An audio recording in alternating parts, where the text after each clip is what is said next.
continue with the book of Titus that we were trying to study, and हम yeah,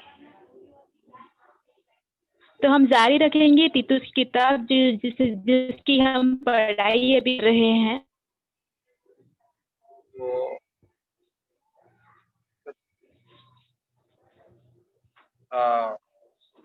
so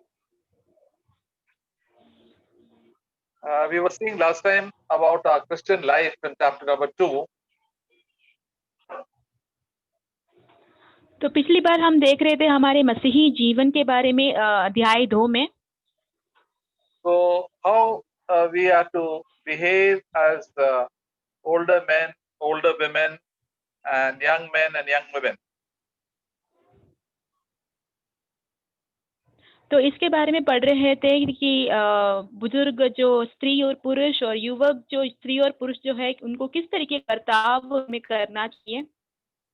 And also as people who are working in our offices, as those who serve our masters, how we should behave. और भी हम पढ़ रहे थे कि जहाँ पे जो लोग काम करते हैं उनके जो मालिक है या उनके ऊपर के अधिकारी हैं उन लोगों को किस तरीके से उस जगह पर बर्ताव करना चाहिए।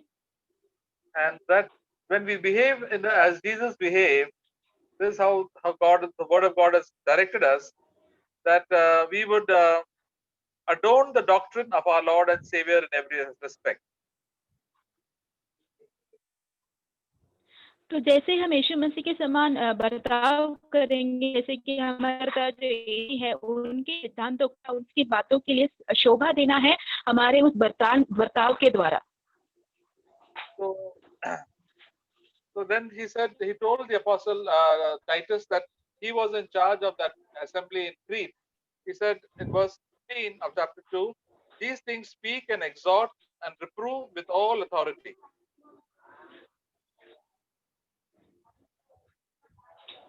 तो हम देखते हैं कि प्रेरित पौलुस तीतुस को कहते हैं जो कि सारे जो क्रेत की कलीसिया है उसको संभाल देखभाल करने के लिए जो उन्होंने भेजा था कि इन बातों को सभी को सिखा कर रखे, उनको इन बातों को चेतावनी देते रहे। So now chapter 3 we'll come to verse 1. हम तीतुस की किताब 3 अध्याय के पहले वचन की ओर आएंगे अभी। It says that remind them to be subject to rulers, authorities, and to be obedient to, ready for every good deed.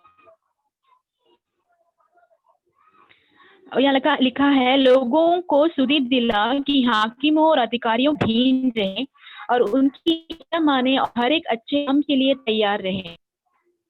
So we have to remind one another that we have to be subject to rulers and authorities.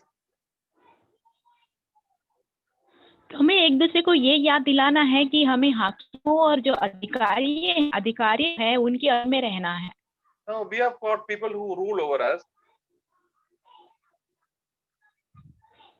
तो हमारे पास जो लोग हैं जो हमारे ऊपर अधिकारी हैं, That is the central government, the state government, the city government.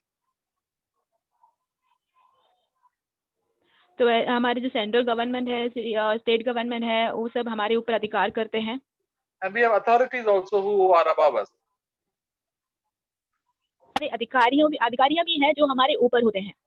Who are these authorities?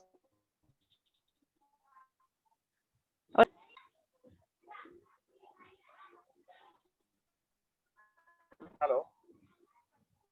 Can you hear me? Hello, can you hear me? Yeah. Yes, I can hear you.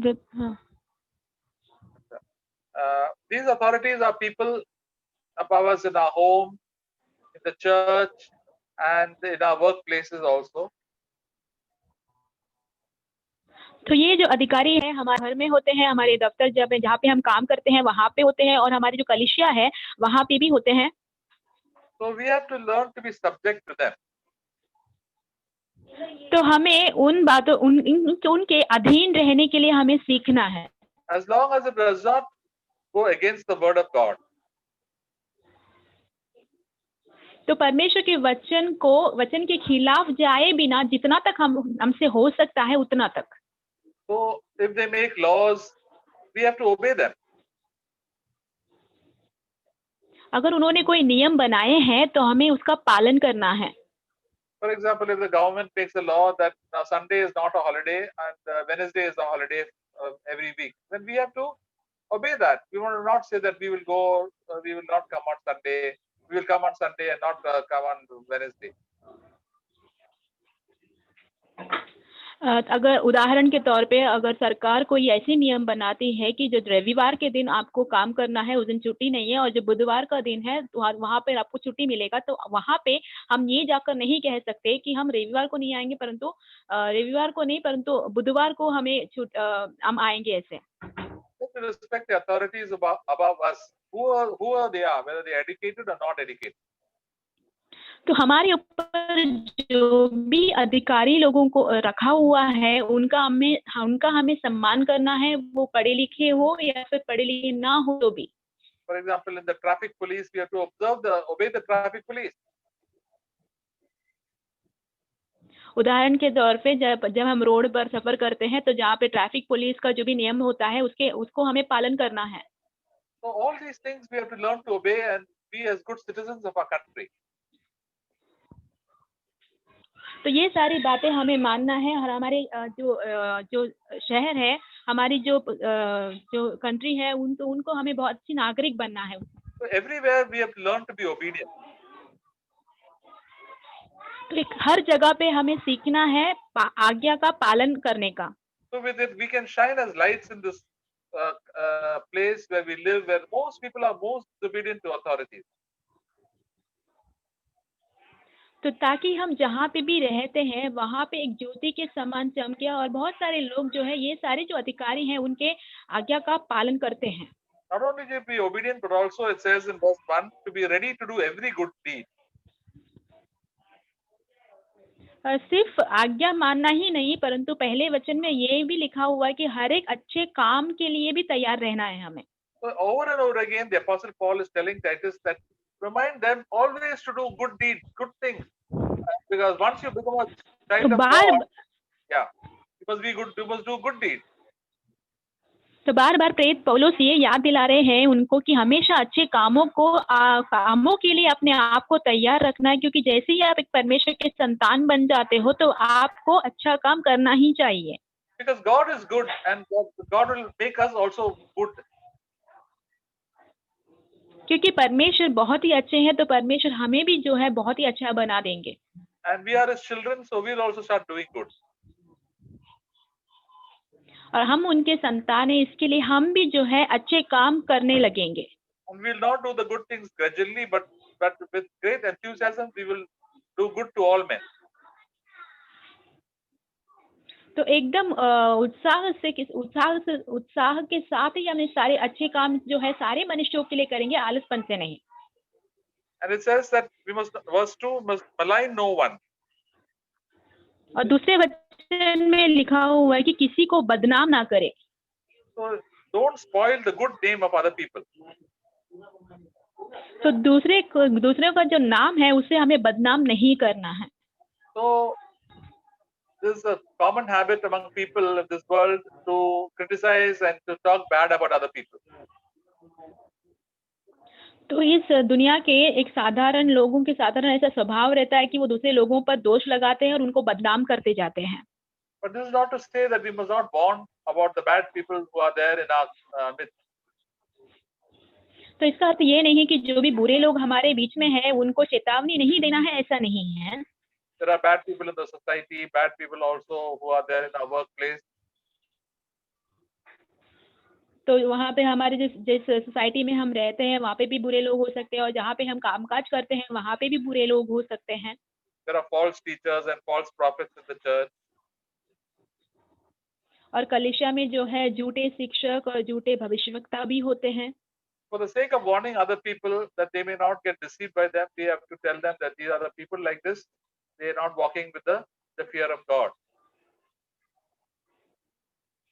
ताकि जो लोग हैं वो उनके द्वारा भटकाए ना जाए, इसलिए हमें उन लोगों को चेतावनी देना पड़ता है कि ऐसे जो लोग हैं उनसे बहुत ही सावधान रहें, उनके अनुसार आप ना चलें। Because earlier in chapter 1, the Apostle Paul told about the Cretans. that they are very lazy people and they always tell lies and they are like to eat a lot of good. They are very glutton.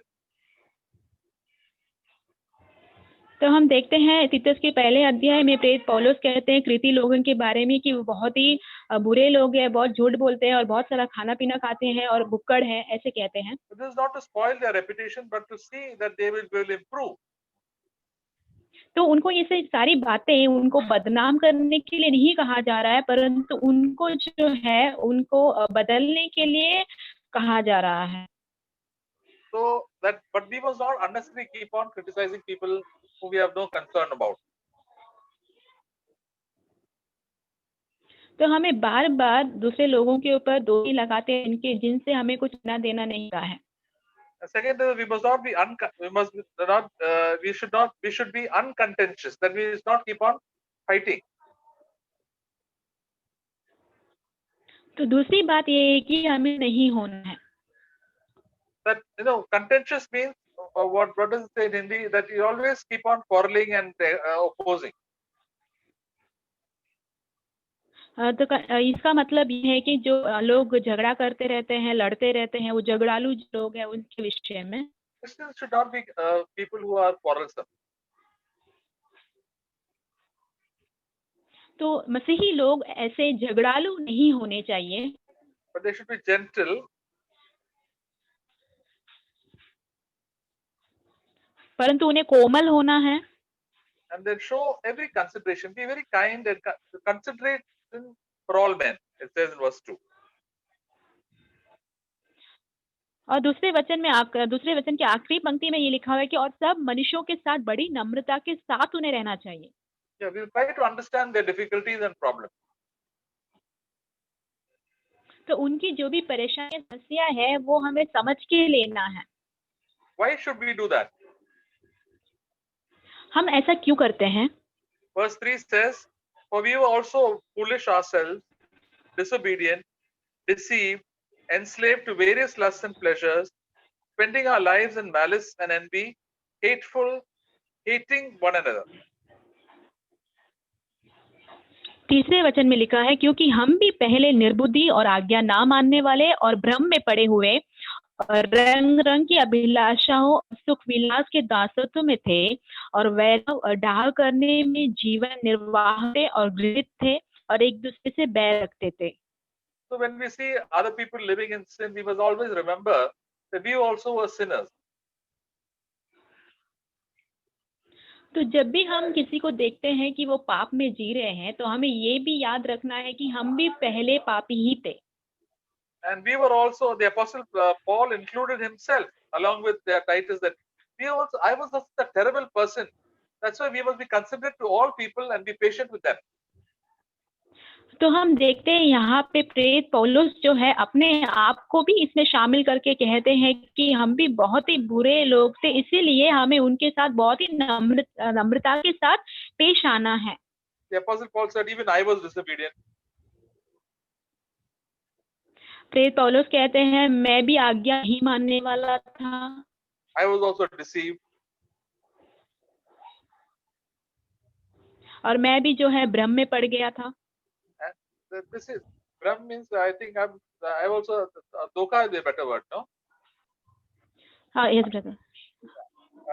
I was also deceived, and then also I was also a slave to so many of my fleshly lusts and pleasures.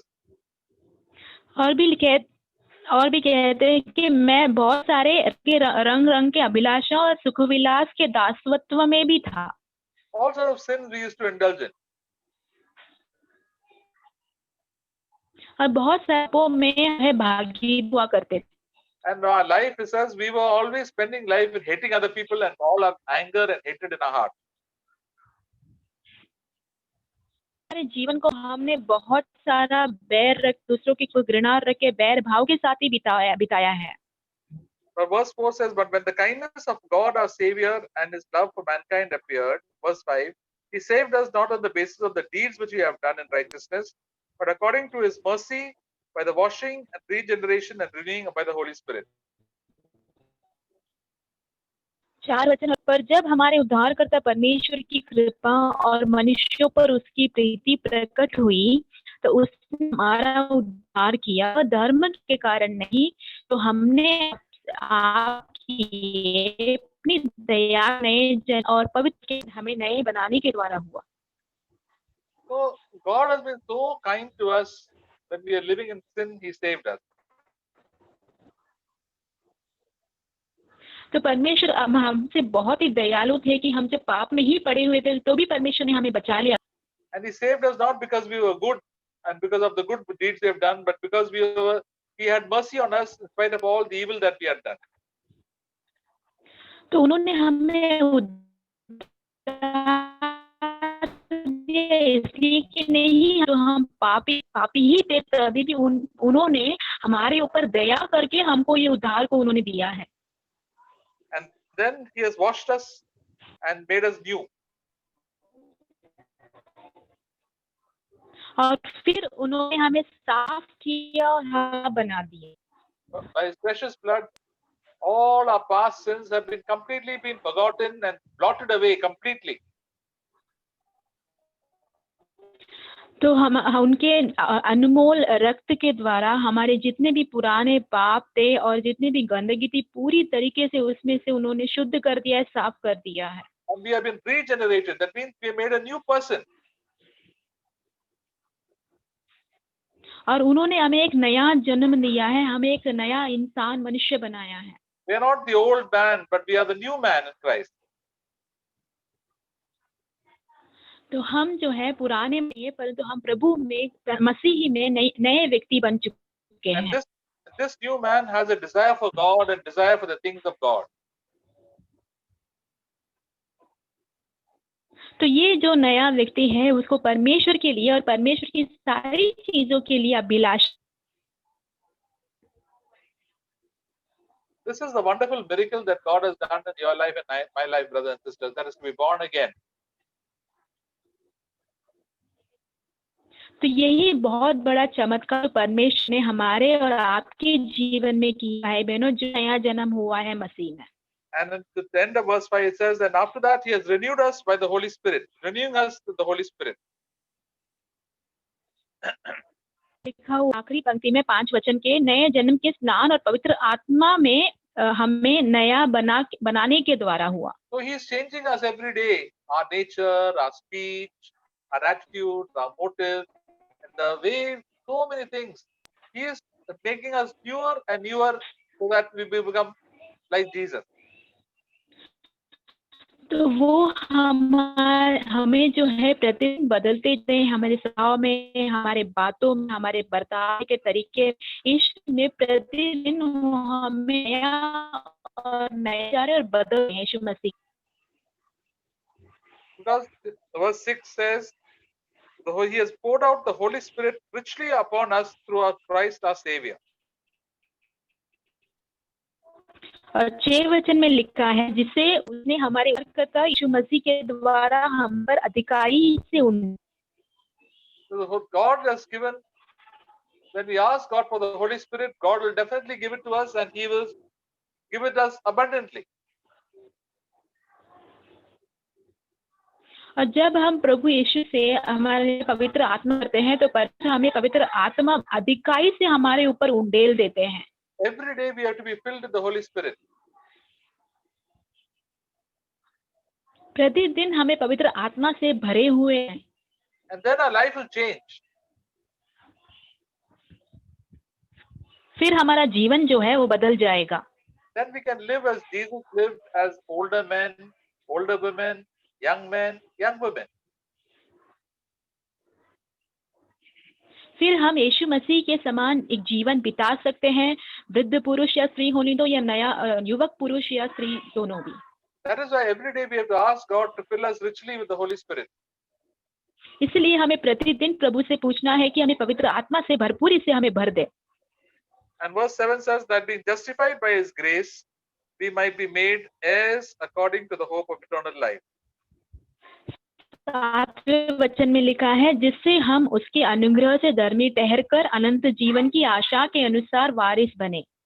So God's grace makes us just, not just forgiven sinners, but just as we have not sinned, makes us perfect in the eyes of God. तो परमेश्वर का जो अनुग्रह है जो है हमें सिर्फ पापों से क्षमा नहीं देता, परंतु हमें एकदम सिद्ध बनाता है, जैसे कि हमने कभी कोई पाप किया ही नहीं हो, इतना शुद्ध कर देता है। When a sinner comes to the Lord, He forgives him and He says, "Now you have become pure and holy in my sight." तो जब भी कोई पापी परमेश्वर के सामने आते हैं तो परमेश्वर उनके पापों को क्षमा करके कहते हैं कि अभी तुम शुद्ध हो गए हो, एकदम पवित्र हो गए हो मेरे।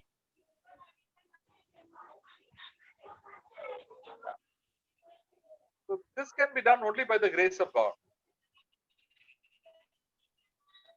तो ये सब कुछ जो है परमेश्वर के अनुग्रह के द्वारा ही हो सकता है। And because of this grace of God upon our lives, we are made heirs according to the hope of eternal life.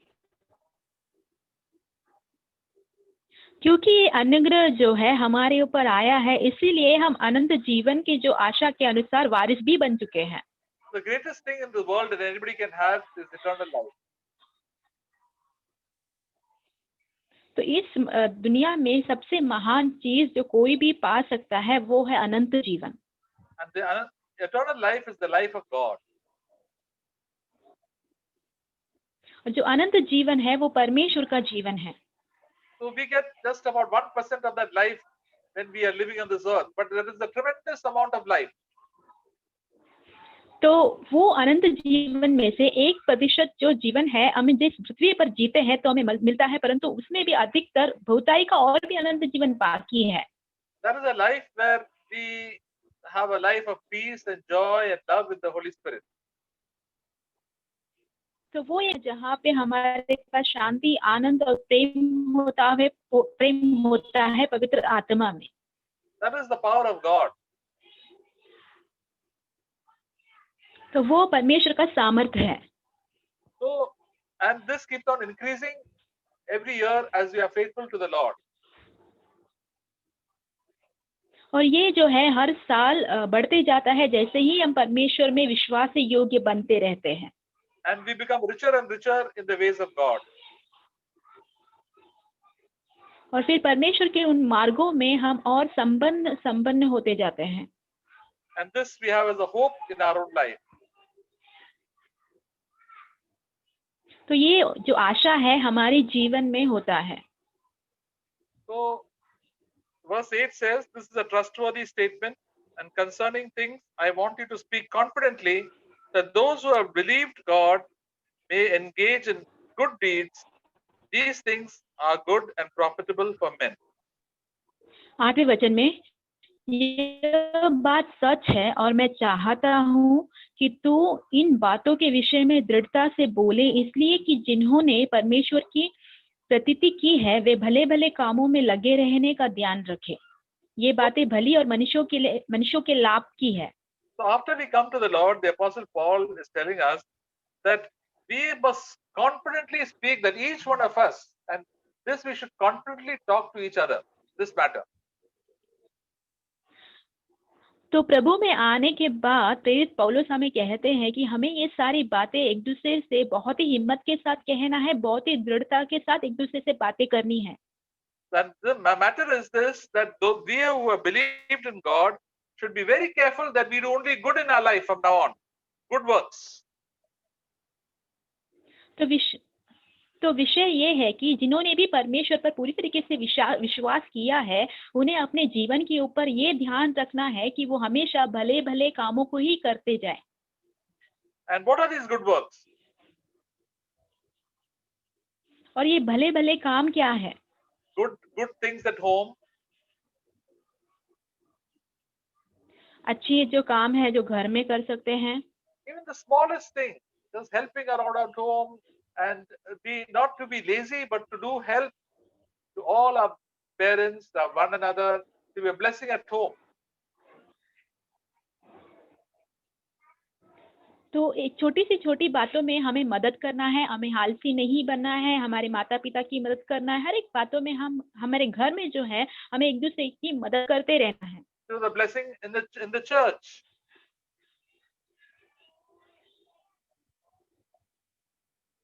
तो ये एक आशीष का कारण है कलिश, Yeah. And to be a blessing in our workplace. और हमारे दफ्तर में भी हमें एक आशीष का कारण बनना है। And to be a blessing also in our neighborhood and friends and relatives. तो हमें एक आशीष का कारण बनना है हमारे जो आस पड़ोस के लोग, हमारे जो मित्र हैं और रिश्तेदार हैं, उनके बीच में भी। So we who were doing all bad things earlier, now we start doing good things. जो पहले हम जो बहुत बुरे कामों को करते आए हैं, अभी हम भले भले कामों को करने लगते हैं। To do good things in our own life, we have stopped being selfish. तो हमारे जीवन में भले काम करने का अर्थ यह है कि हमें स्वार्थी नहीं बनना है। Most people in this world don't do good things because they are so selfish, and even the good things they do, they always try to take the credit for themselves. तो बहुत सारे लोग अच्छे कामों को नहीं कर पाते इस दुनिया में, क्योंकि वो जो है स्वार्थी रहते हैं और जितने भी भले काम वो करते हैं उसकी जो महिमा है वो खुद के लिए ही ले लेते हैं। They said, I did this because I prayed for this, and I did this, and try to boast to everybody. But we have just to be silent workers and do good wherever we go. तो वो लोग ऐसे कहते हैं कि मैंने प्रार्थना किया था, मैंने ऐसे किया था, तो वो घमंड से ये सारी बातें बोलते रहते हैं, परंतु हमें वैसे नहीं करना है। हमें शांति से सारे भले कामों को करते जाना है। And if we don't do the good things, we will do all the bad things. अगर हम भले कामों को नहीं करते हैं तो हम सारे बुरे कामों को ही करेंगे।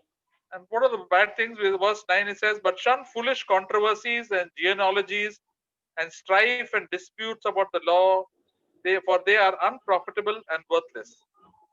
और ये बुरे काम क्या है? 9 वचन में लिखा हुआ है, पर मूर्खता के विवादों और वंशावलियों और बैर विरोध और उन झगड़ों से जो व्यवस्था के विषय में बचा रहे, क्योंकि वे निष्फल हैं। Yeah. So if we are so careful to do the good things in our life, we have no time to argue and fight and to dispute with other people and all loose talk and speculated things about other people. अगर हम भले कामों को करते जाएंगे अपने जीवन में, तो हमारे पास समय ही नहीं बचेगा दूसरों से विवाद करने के लिए और बैर विरोध करने के लिए, झगड़ा करने के लिए या सारी निष्फल की और व्यर्थ बातों को करने के लिए। Because if we remain idle, then as it says, the idle mind is a devil's workshop. अगर हम आलसी बनते हैं, जैसे कहा गया है कि जो आलसी है, आलसी का दिमाग जो है वो शैतान का कार्य करने का जगह है। So an idle mind will always keep on chit-chatting, gossiping, and they have no time to read the Bible, no time to pray, no time to help other people.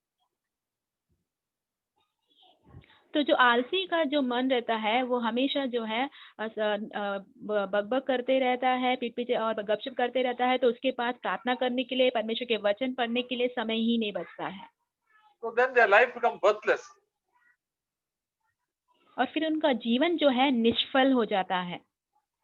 So that's why the Apostle Paul was always telling, always see that you all are doing only bad things earlier. Now see that by the power of the Holy Spirit, go about doing good. इसीलिए प्रेरित पौलुस यहाँ पे सभी को कहते हैं कि पहले जो थे आप बहुत ही बुरे कामों को करते आए हो, परंतु अभी पवित्र आत्मा के सामर्थ्य के द्वारा हमेशा भले भले कामों को ही करते जाए। Now we go to verse 10. अभी हम 10वें वचन की ओर जाएंगे। Reject a factious man after the first and second warning. किसी पाखंडी को 1-2 बार समझा बुझाकर उससे अलग रहे। So factious man is a person who's always quarreling and always creating problems and making groups in the church. He says such people, give them 2 warnings, and if they don't listen, then just tell them not to come for the meetings and stop having fellowship with them. तो पाखंडी व्यक्ति वो है वो जो कि झगड़ालू है, समस्याओं को उत्पन्न करता है और वो कलीसियाओं में भी ग्रुप्स वगैरह बनाता है। तो ऐसे लोगों को 1-2 बार समझा बुझाकर कहना है और फिर सख्ती से कहना है कि वो जो कलीसिया में नहीं आए। Verse 11 says, knowing that such a man is perverted and sinning, being self-condemned. और 11 वचन में लिखा है, यह जानकर कि ऐसा मनुष्य भटक गया है और अपने आप को दोषी ठहराकर पाप करता रहता है। Such people, they have secret sin in their own life, and that's why they keep on quarreling. तो उसके लोगों के जीवन में बहुत सारे रहस्यमय पाप होता है, इसलिए वो हमेशा झगड़ा करते रहते हैं। The people who quarrel are most in Philippians chapter 2 are people who are of perverse mind. They keep on grumbling and murmuring and finding and disputing. तो जो झगड़ालू लोग हैं, जैसे कि फिलिपियों के 2 अध्याय में लिखा हुआ है, उनका जो दिमाग है बहुत ही बुरा है, इसलिए वो विवाद करते रहते हैं, झगड़ा करते रहते हैं, बहुत बुरी करते रहते हैं। For godly people, they have also a lot of troubles, but they give thanks to God because God can work all those things for their own good. जो लोग रहते हैं, धर्मी लोग रहते हैं, उनको भी बहुत सारे जो परेशानी समस्या होते रहते हैं, फिर परंतु फिर भी वो परमेश्वर की स्तुति और धन्यवाद ही कहते रहते हैं। So the Lord tells us that, when you see a person who's always quarreling and backbiting and gossiping, try to keep away from them and tell that we don't want to have anything to do with you. तो इसलिए परमेश्वर हमें ये सिखाना चाहते हैं कि जब भी ऐसे कोई व्यक्ति को आप देखते हो जो कि झगड़ा करते रहता है, गपशप करते रहता है या तो फिर विवादों में पड़े रहता है, तो ऐसे लोगों को जो है अपने आप से अलग रखना है और कहना है कि हमें तुमसे कोई लेना देना नहीं है, अलग ही रहो हमसे। They're not willing to listen to any correction. क्योंकि वो किसी की बात को सुनते नहीं हैं और सुधरते नहीं हैं। Because they are perverted and they are under the control of the devil. क्योंकि वो झगड़ालू है और शैतान के उस नियंत्रण के अधीन में है, इसीलिए। Now he comes to the closing part of the chapter 3. और फिर भी वो आखिरी वचन की ओर आते हैं जो कि 3रे अध्याय में है। When he said, when I send Artemis and Tychicus to you, make every effort to come to me at Nicopolis, for I had decided to spend the winter there. Is it 15 verse, brother? Pardon? Verse 12. Just read it. 12 वचन में जब मैं तेरे पास अर्तिमास या तिकिकुस को भेजूं तो मेरे पास निकुपुलुस आने का प्रयत्न करना, क्योंकि मैंने वहीं जाड़ा काटने की ठानी है। So the Apostle Paul was sending the 2 other dear brothers to Crete so that Titus could come and join him at a place called Nicopolis. तो हम देखते हैं यहाँ पे पौलुस जो है 2 व्यक्तियों को क्रेत भेजते हैं ताकि टाइटस जो है पौलुस से मिल सके निकोपोलिस में। So, and then verse 13 says, diligently help Zenas the lawyer and Apollos on their way, that nothing is lacking for them. 13 वचन में लिखा है, जेनास व्यवस्थापक और अपुल्लोस को यत्न करके आगे पहुंचाए और देख कि उन्हें किसी वस्तु की घटी ना होने पाए। So both Zenas and Apollos were people who were preaching the gospel, and the Apostle Paul knew them very well, men of good character. Said he tell Titus that from the church you see that you help such people who are preaching the gospel with a good heart. तो हम देखते हैं प्रेरित पौलुस जानते थे कि जो जेनास और अपुल्लोस जो है के जो सेवकाई बहुत अच्छे कर रहे हैं, बहुत अच्छे चरित्र के लोग हैं, इसलिए वो तीतुस को कहते हैं कि ऐसे लोग जो है उनको उनकी आप देखभाल कीजिए और उनको किसी भी कोई भी वस्तु की घटी ना हो, ऐसे आप देख लीजिए। So that they are doing the Lord's work for travel and for their personal expenses. The church should help such people.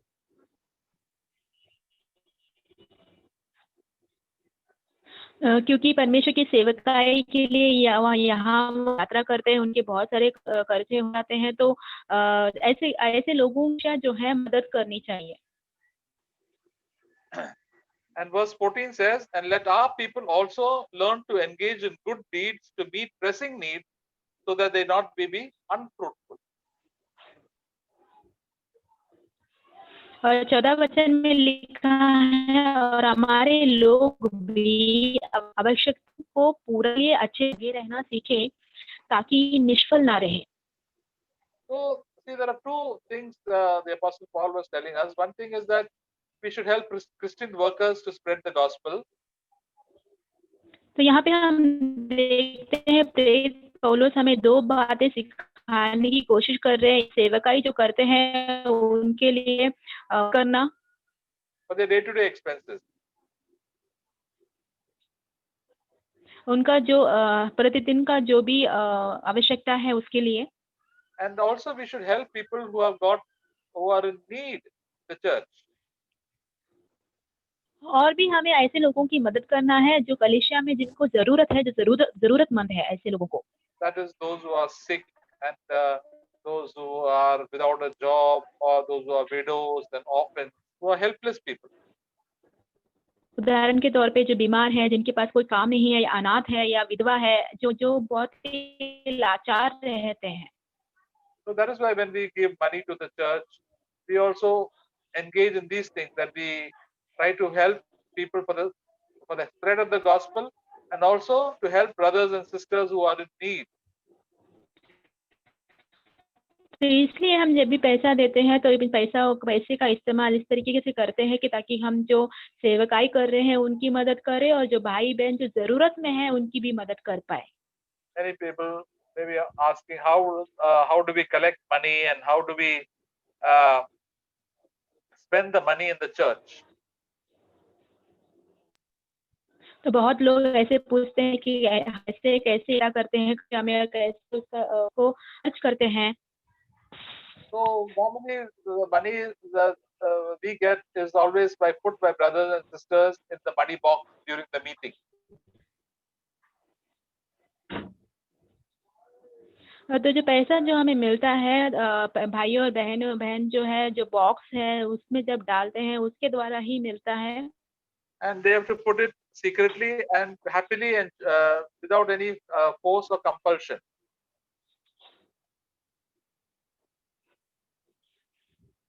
तो उनको बहुत ही आनंद के साथ रहस्यमय तरीके से, किसी की जबरदस्त बिना ही ये सब डालना है पैसा। And do it as secretly as possible. और जितना हो सके उतना तक रहस्यमय तरीके से ही करना And the है money ये। is collected by the brothers who are responsible, and they collect it and they put it in the bank, and it is used for the work of the gospel. तो ये जो भाई रहते हैं जिनको जिम्मेदारी दिया रहता है, वो पैसों को इकट्ठा करते हैं और उसको बैंक में जमा करते हैं, और परमेश्वर की सेवकाई के लिए उनका उपयोग होता है। And in our church, we use it to hire the halls and to provide food, and to, for a day-to-day meetings, and sometimes for traveling for brothers who are preaching the gospel. तो हम हमारे कलीसिया में इस्तेमाल करते हैं halls वगैरह उसका प्रबंध करने का, और फिर जब खाना जो देते हैं उसके लिए, और जो मसीही जो भाई लोग हैं जो सेवकाई करते हैं उसके लिए भी हम इस्तेमाल करते हैं। And to arrange special meetings and conferences. और खास जो मीटिंग्स है और कॉन्फ्रेंसेस है उसका प्रबंध करने के लिए भी इस्तेमाल होता है। And to buy day-to-day regular things for the meetings, for like audio visual and mics and books, and all these things we utilize the money for the spread of the gospel. प्रतिदिन के जैसे कि आवश्यकता है, जैसे कि हमारा audio video और जो माइक्स है और जो बुक्स हम खरीदारी करते हैं, उन सारी चीजों के लिए पैसों का इस्तेमाल होते रहता है कलीसिया So में। this is for the spread of the gospel. तो ये सब कुछ जो है सुसमाचार फैलाने के लिए है, For the believers as well as for unbelievers. विश्वासियों के लिए भी और अविश्वासियों के लिए भी। And also to help our needy brothers and sisters at the time when they have difficulty. और फिर और भी जरूरतमंद है जो हमारे भाई बहन, उनकी जो भी समस्याएं होती है, परेशानी होती है, उनके लिए भी हम देते हैं। So we normally give them money according to their need. तो हम उनको पैसा देते हैं उनके जरूरत के हिसाब से। And then we can also help people very practically by giving them clothes or whatever these things, as much as possible on a personal level. तो हमारे व्यक्तिगत जीवन में भी बहुत ही वास्तविक रूप में हम एक दूसरे की मदद करते हैं, जितना तक हमें हो सकता है, जैसे कि कपड़ा देना या ऐसे कोई कहीं बात हम कर सकते हैं। So these are the good deeds that we can always do, especially to the believers.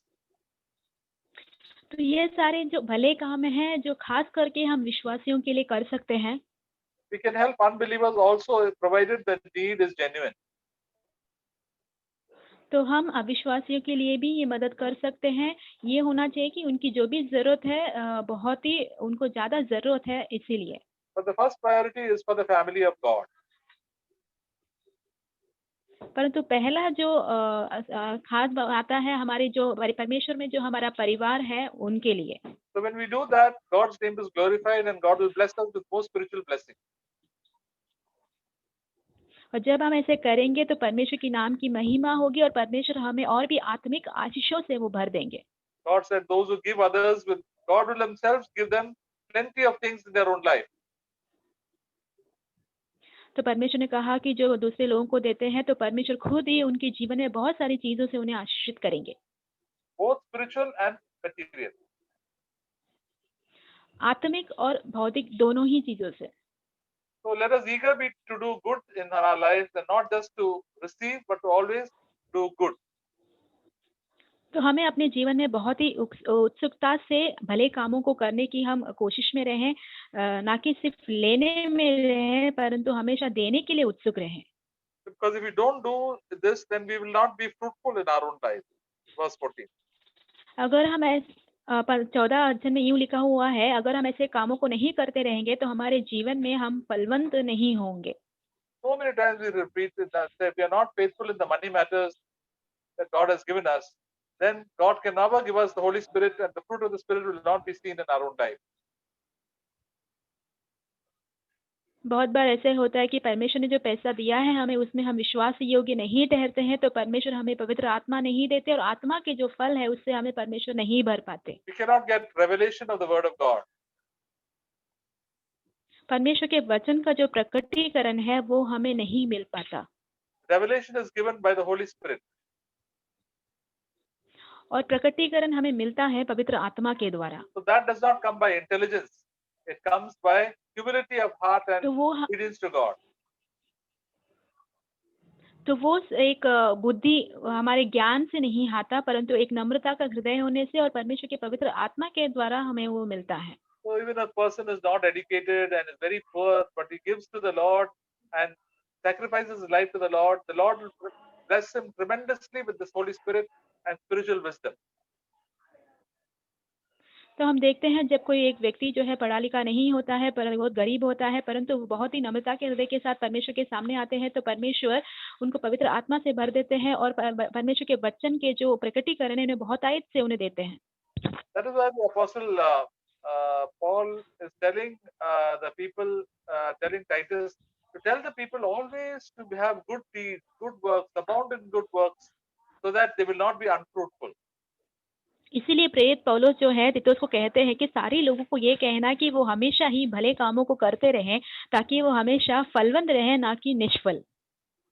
Because he was telling the people in Crete, he knew that they were very lazy people, full of lies and very greedy type of people earlier, but now they should become just the opposite. तो हम देखते हैं कि प्रेरित पौलुस से जानते थे कि जो क्रेते में जो लोग रहते हैं वो बहुत ही लालची तरह के लोग थे, बहुत ही आलसी थे और बहुत ही बुरे लोग थे। अभी जो है वो बदल गए हैं। Now with the Holy Spirit coming in their lives should be changed and they should be full of good works. तो क्योंकि अभी पवित्र आत्मा जो है उनके जीवन में आया है तो उनका जीवन जो है बदलना चाहिए और सारे अच्छे कामों से उनके जीवन को उन्हें भरना चाहिए। And the last greeting he gives in verse 15, all those who are with me greet you, greet those who love us in the faith. और फिर आखिरी में जो नमस्कार करते हैं 15 वचन में, मेरे सब साथियों का तुझे नमस्कार और जो विश्वास के कारण हमसे प्रीति रखते हैं उनको नमस्कार, तुम सब पर अनुग्रह होता रहे। So he was saying that we greet all people who are brothers and sisters who are with me are also sending the greeting that you may go well with you, the grace of God will be with you. तो प्रेरित पौलुस कहते हैं जो भी मेरे साथी हैं वो आप सभी को नमस्कार कहते हैं कि सभी जो बात है आपके साथ सब कुछ भलाई होते रहे परमेश्वर के अनुग्रह के द्वारा। And he said, greet all those who are in the church that from us, those who love us. और वो और वो ये भी कहते हैं जितने भी लोग कलीसिया में हैं जो हमसे प्रीति रखते हैं उनको भी नमस्कार कह दीजिए। And it's not just greeting means not just, but the blessing that comes from a greeting.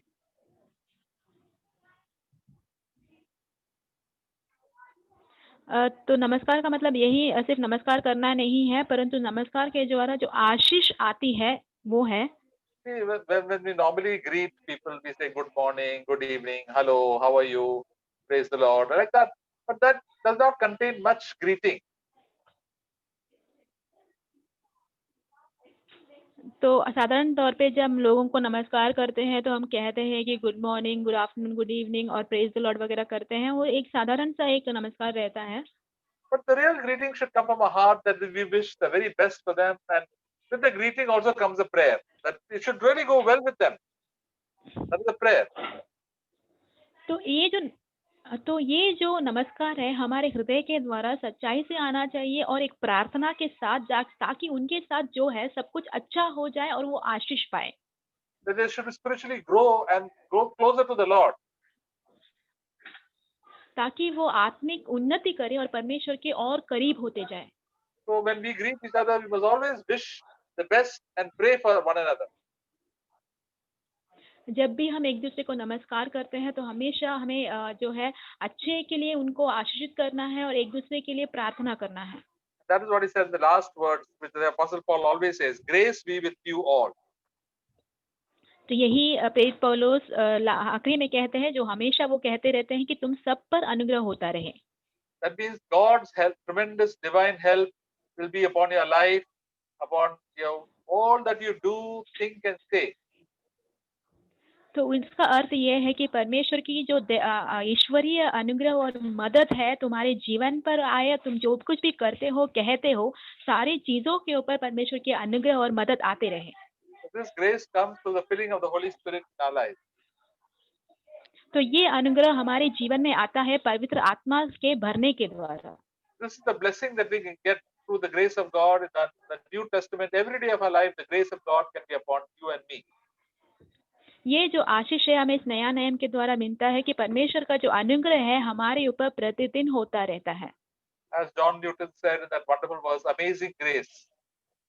जैसे कि जॉन न्यूटन बहुत ही सुंदर शब्दों में उस गीत में कहते हैं कि अद्भुत अनुग्रह। That I was once lost, but now I am found, and now I am free. तो पहले मैं खोया हुआ था, मैं अभी परमेश्वर को मिल गया हूँ और मैं अभी स्वतंत्र हूँ। And grace has brought me when I was lost, and now grace will take me home. और अनुग्रह ने मुझे ढूंढ लिया जब मैं खोया हुआ था, और ये अनुग्रह मुझे मेरे घर की ओर मुझे लेके जाएगा। And this is the wonderful strength that God gives us from day to day. This amazing grace. तो ये अद्भुत एक सामर्थ्य है तो परमेश्वर जो हमें प्रतिदिन देते रहते हैं, ये जो अद्भुत अनुग्रह के द्वारा। So that is what we must thank God for the amazing grace that God has given each one of us. तो परमेश्वर को हमें धन्यवाद देना चाहिए, अद्भुत अनुग्रह जो हम हर किसी को परमेश्वर ने हमें दिया है। God will give us more and more grace as we humble ourselves before Him. तो परमेश्वर और भी अनुग्रह से हमें बढ़ते जाएंगे अगर हम उनके सामने अपने आप को नम्र रखते हुए जिएंगे। So the grace of God will be with you and me, brothers and sisters. तो परमेश्वर का जो अनुग्रह है हम और आपके साथ हमेशा बना रहे भाई बहनों। So now we have finished the study of the book of Titus. तो हमने अभी खत्म कर लिया है तीतुस की किताब की पढ़ाई को। We can go through it again once or twice before the sun. We have this test on Sunday afternoon at around 5 o'clock.